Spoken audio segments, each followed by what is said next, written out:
বাড়ির মন্দিরে পুজো দিয়ে পান্তা ভাত খেয়ে ভোট প্রচারে নামলেন উদয়নারায়ণপুর কেন্দ্রের বিজেপি প্রার্থী প্রভাকর পণ্ডিত। চলতি মাসের 14 তারিখ কলকাতা ময়দান থেকে ভোটের বিউগল বাজিয়ে গিয়েছেন স্বয়ং প্রধানমন্ত্রী নরেন্দ্র মোদী।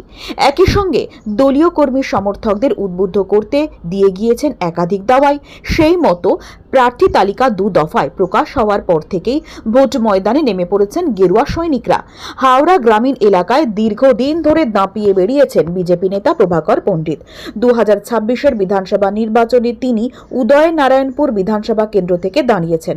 বুধবার সকালে প্রতিদিনের মতোই নিজের বাড়ির হনুমান মন্দিরে পুজো দিয়ে প্রচার কর্মসূচি শুরু করে দিলেন। দিনভর একাধিক কর্মসূচি রয়েছে তার। ভোটারদের মন থেকে ভয় দূরীকরণের জন্য তিনি যাবতীয় পন্থা অবলম্বন করবেন। প্রতিটি ভোটার যেন নির্ভয়ে তাদের ভোটাধিকার প্রয়োগ করতে পারেন তার ব্যবস্থাও তিনিই করবেন বলে জানিয়েছেন। দিনভর ঠাসা কর্মসূচি, তার উপর রয়েছে তাপমাত্রার বৈষম্য, তাই নিজেকেও সুস্থ রাখতে রোজকার খাদ্য তালিকাতেও গুরুত্ব দিচ্ছেন। আপনার বাড়ি বা অফিসকে দিতে চান নতুন আর সুন্দর লুক?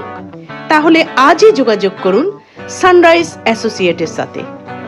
আমরা করি interior work, electrical work, painting, carpenter কাজ এবং প্লাম্বিং পাইপস লাইনের সম্পূর্ণ সমাধান।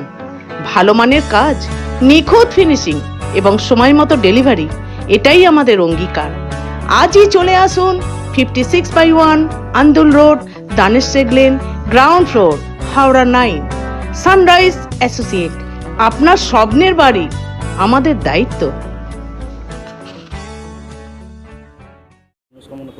দেখুন, আমাদের রেগুলার সকালবেলা মনের খাবারটাকে খেতে হয়, সেই জন্য সকালবেলা পুজো পাঠ করে তারপর প্রতিদিন আমি বাইরে বেরোই হনুমান চল্লিশা পাঠ করে। সেই জন্য আজকেও যা রুটিন আছে সেই রুটিন অনুযায়ী চান, পুজো, টিফিন করলাম। এবারে আমরা গ্রামীণ জেলা অফিসে যাব। আমরা জেলার সাধারণ সম্পাদক হিসাবে সাংগঠনিক কাজ দায়িত্বে আছি। যখন সাংগঠনিক হিসাবেই আমাদের যা যা কর্তব্য আছে সেই সব ভেবেই গ্রামীণ জেলা দেবাশিস দার সাথে দেখা করে ওনার নেতৃত্বে আমি উদয়নারায়ণপুর ঢুকবো, ওনাকে সঙ্গে নিয়েই ঢুকবো। উদয়নারায়ণপুর বাসীর জন্য কী মনস্কামনা করলেন ঠাকুরের কাছে? উদয়নারায়ণপুর বাসীর জন্য উদয়নারায়ণপুর মানুষের মধ্যে একটা ভয়ের আতঙ্ক বাতাবরণ তৈরি হয়েছে গত 15-20 বছর ধরে।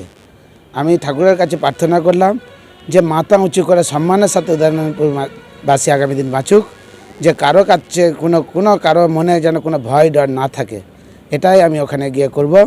আইনের যে শাসন চলবে এরপর থেকে, উদয়নারায়ণপুরের মানুষ কোথাও যেন কোনো আতঙ্কে না থাকে, এই আতঙ্ক দূর করার দায়িত্ব আজ থেকে আমি নিচ্ছি। ঠাকুরের কাছে এই প্রার্থনা করলাম। রেগুলার যে রুটিন করেন খাবার দাবারে, আজকে কী খেয়ে বেরোলেন? আজকে আমি বাড়িতে সাধারণত ঘরোয়া খাবার, মুড়ি, পান্তা ভাত, রুটি খেয়ে বেরোই। আজকে পান্তা ভাত ছিল বাড়িতে, সেটাই খেয়ে বেরোলাম।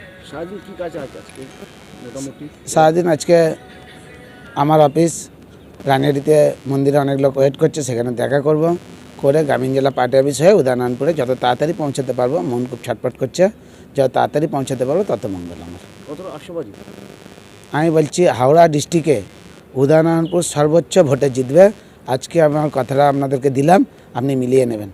মানুষ তৈরি আছে, শুধু এখানে ভয়ের বাতাবরণ যেটা আছে, এই ভয়ের বাতাবরণ আমি 72 ঘন্টার মধ্যে ওখানে 72 ঘন্টার মধ্যে এটা আমি পরিষ্কার করে দেবো। যদি কোনো আমাদের কার্যকর্তাকে কেউ চোখ রাঙায়, তার অবস্থা, তার বিপদ আছে। এইটুকু খালি আপনাদের সামনে বললাম। আপনার নাম আর ডেজিগনেশন? প্রভাকর পণ্ডিত। আমি হাওড়া টাউন জেলার সাধারণ সম্পাদক। এখন পার্টি আমাকে উদয়নারায়ণপুরে লড়ার জন্য দায়িত্ব দিয়েছে।